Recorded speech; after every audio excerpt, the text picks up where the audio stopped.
everyone, and welcome back to my channel. If you're new, my name is Laura. Welcome. I'm so glad you stumbled upon this video today. I am very excited because today we're going to do a fall cook with me.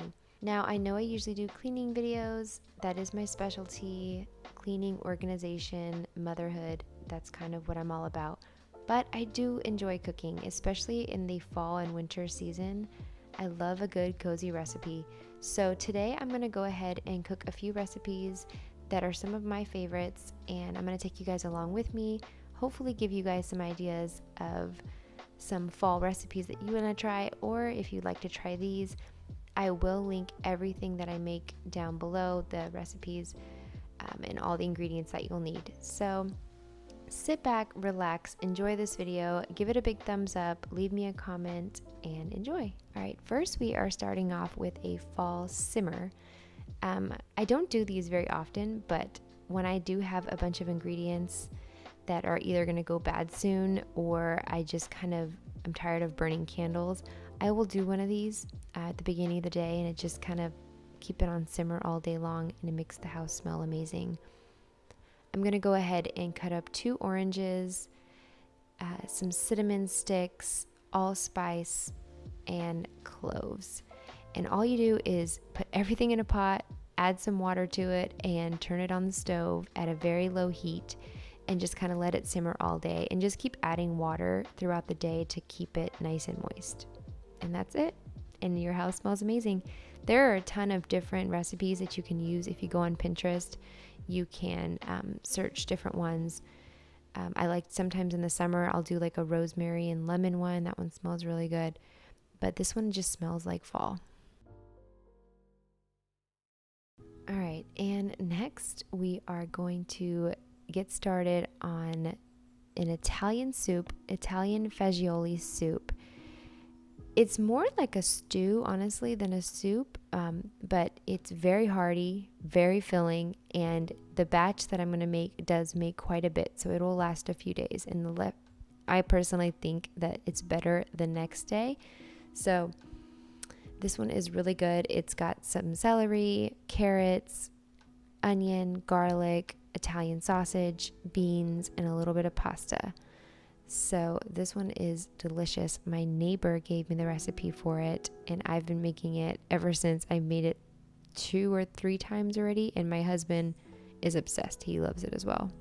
So first we're just getting started here, cutting up all the veggies, and I'm going to show you guys all the ingredients. I do apologize for the lighting. It was the time of day where like the sun is kind of shining in on my kitchen, and the lighting was just kind of all over the place. So I do apologize for that. But here we are. Here are the ingredients: Italian sausage, onion, celery, carrots, some basil and Italian seasoning, ditalini pasta, chicken broth, 2 cans of diced tomato, and the cannellini beans. And we're going to go ahead and start with dicing our vegetables like we did before, and then go ahead and dice the onion. Now, I don't mind chunks of onion, but I know a lot of people like it really finely diced, so just depends on how you like it. It's not a blended soup, so however you can tolerate your onions, just cut them up to your liking.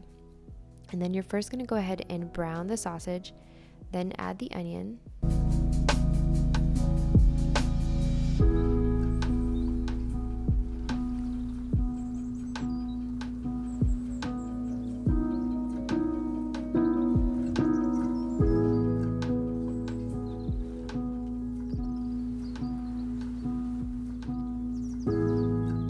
Then your veggies.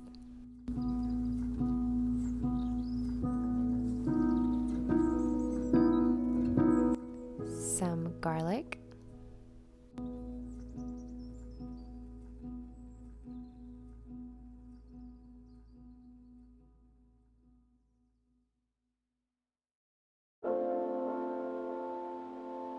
Go ahead and give that a good toss and give it a good smell, because it does smell amazing.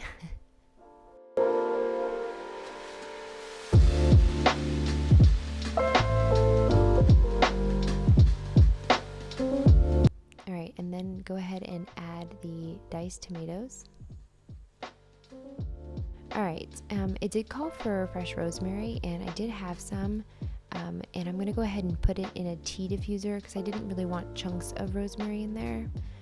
So I'm just going to go ahead and toss that in just to give it the rosemary flavor without dealing with the flakes of rosemary. And then I'm going to go ahead and add the pasta and the beans.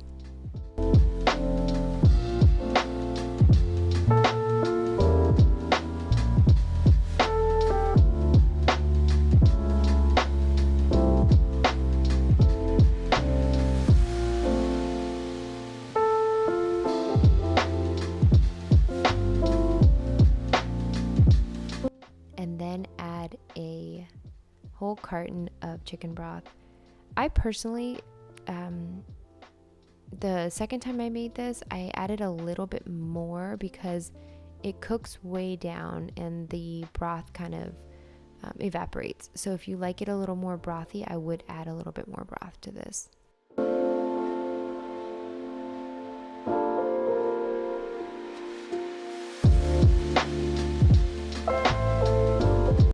This is basically one of those recipes where you just dump everything into the pot, let it bring it to a boil, and then let it simmer for about 8 to 10 minutes, and that is it. It is super easy. And you just add your seasonings, your salt and pepper to taste. However you like your soups is how you can do it. I don't feel like you can do anything wrong with this.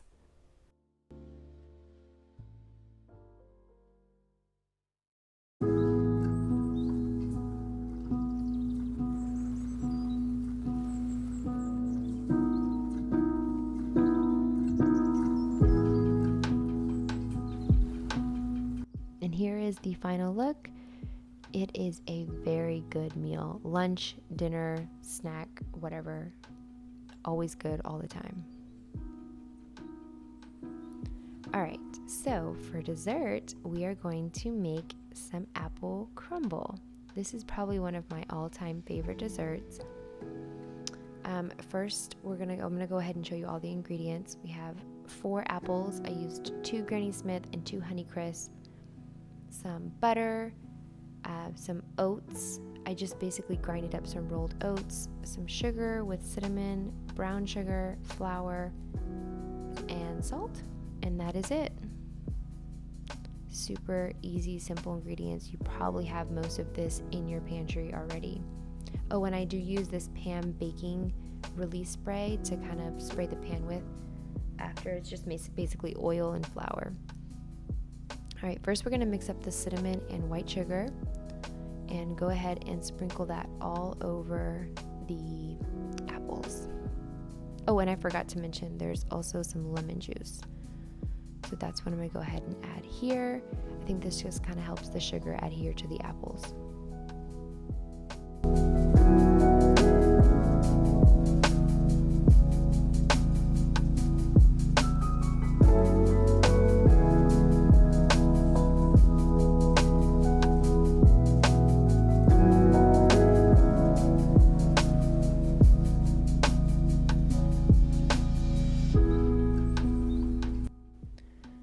And then go ahead and add 2 tablespoons of the flour to your apples.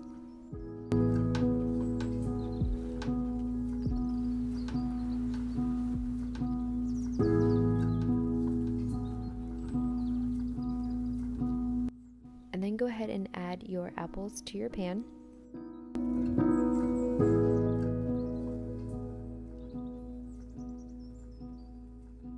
And then go ahead and mix everything up for the actual crumble part. And like I said before, this is just rolled oats that I grinded up in the food processor with the flour and the brown sugar and then the butter. I would recommend making sure your butter is really, really cold. I had this out for a little bit, so it was kind of getting soft and it was much harder to mix up. So make sure the butter is still very, very cold when you're doing this, and a little bit of salt. And again, I will have everything listed down below. If I accidentally say the wrong measurements, just go ahead and trust the recipe that I will list down below.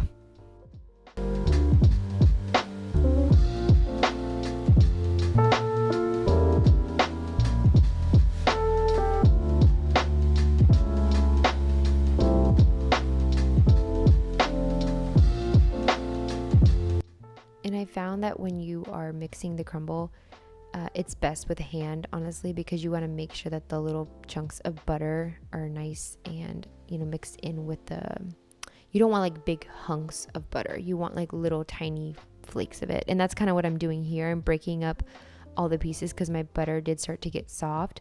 So I'm just making sure that they're spread out and I don't just have like a whole area covered with butter in the top crumble part. So just go ahead and put this right on top of the apples. Make sure it's nice and flat and well mixed up, and you do want it all covered. And I do sprinkle a little bit of cinnamon on top. I love cinnamon, so I like to add a little extra up top. And stick it in the oven. And that is it. And of course you have to serve it with some vanilla ice cream. It's the only way to eat it. But here it is. And what I do is I broil it for the last 2 minutes. And so it does look like there's little burnt spots, but I kind of like it like that. You don't have to do this, but I just like it really crispy on the top. So it does get a little, the color up at the top, but that's how I like it. So here is the finished product. Very nice nighttime treat.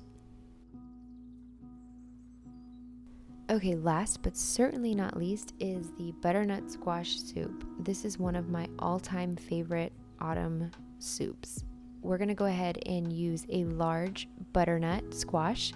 You're going to go ahead and peel it, chop it, some butter, brown sugar, pumpkin pie spice, onion, whipping cream, heavy whipping cream, and chicken broth. And garlic as well. I personally use bone broth because it has a higher protein content, and I give this to my son who is not eating a lot of protein right now. I mean, he's a toddler, so he'll get meat here and there, but certainly not as much as he should. So I like to add in bone broth because it definitely beefs up the protein content. But if you are a vegetarian and you wanted to make this recipe, you could certainly substitute it with some vegetable broth.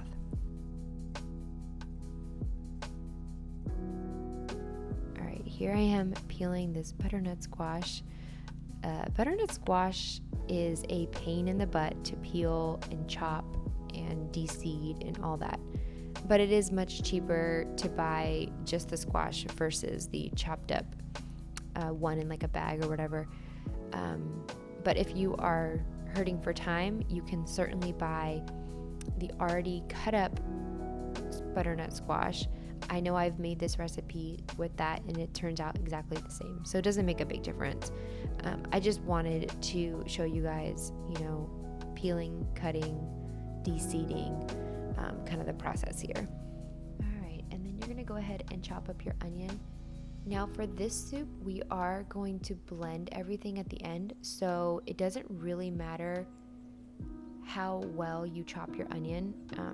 It can just kind of be in bigger chunks because it's all going to be blended up together anyway, so it doesn't matter.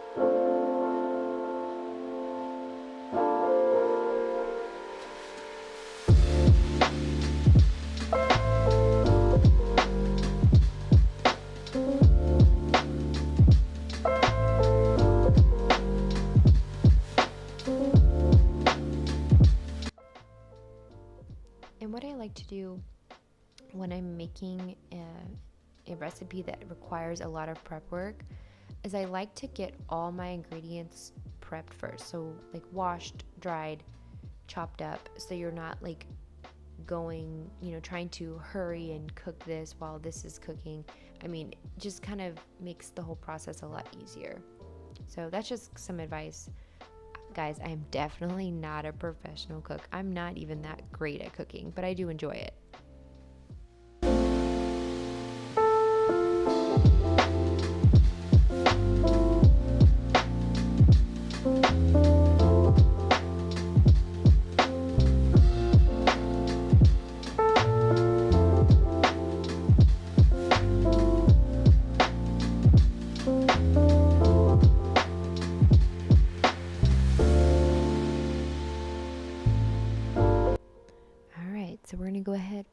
that butter melted. And then we're gonna add our onions and garlic. I love the smell of butter, onions, and garlic together. Just that on the stove. It just like stimulates the appetite. I feel like it smells so amazing.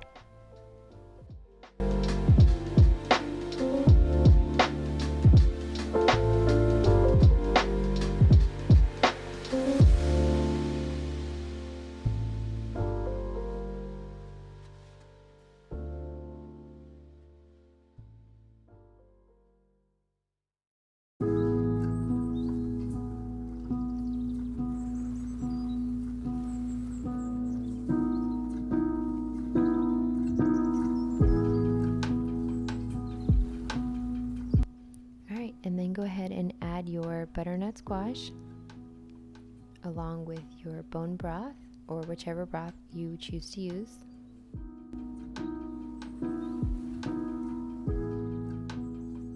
And then go ahead and mix that up really, really well and then bring it to a boil. All right, and once it's boiling, then go ahead and just reduce it to a simmer and cover it for about 20 minutes, and then we're going to go ahead and add the rest of our ingredients after.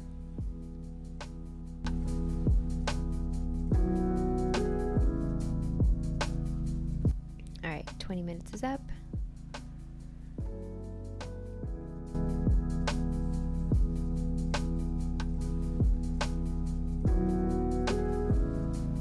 First, go ahead and add the heavy cream, then the brown sugar, the pumpkin pie spice, and the salt.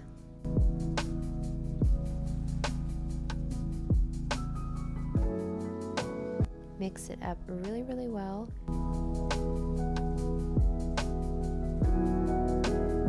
And then we're gonna come behind with the immersion blender, or if you don't have an immersion blender, you can certainly just pour it into a blender and blend it that way. It's the same thing. I will say though, this immersion blender is awesome. I highly recommend it. I've mentioned this in a previous video, but it's like a 5-in-1. It hooks up to a food processor too, so this is kind of worth it. But if you guys, like I said, if you guys don't have one, it really doesn't matter. What do you think, baby? She good?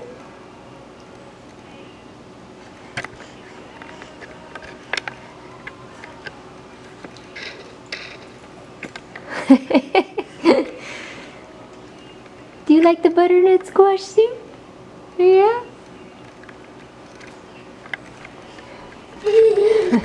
Alright, and then go ahead and serve it. You can put some dried cranberries or some kind of nuts or seeds, whichever you like to garnish it with. And that is it. I hope you guys enjoyed this video. And if you did, please give it a big thumbs up. Like I said, leave me a comment. Don't forget to subscribe. And I will see you guys in the next video. Thanks. Bye.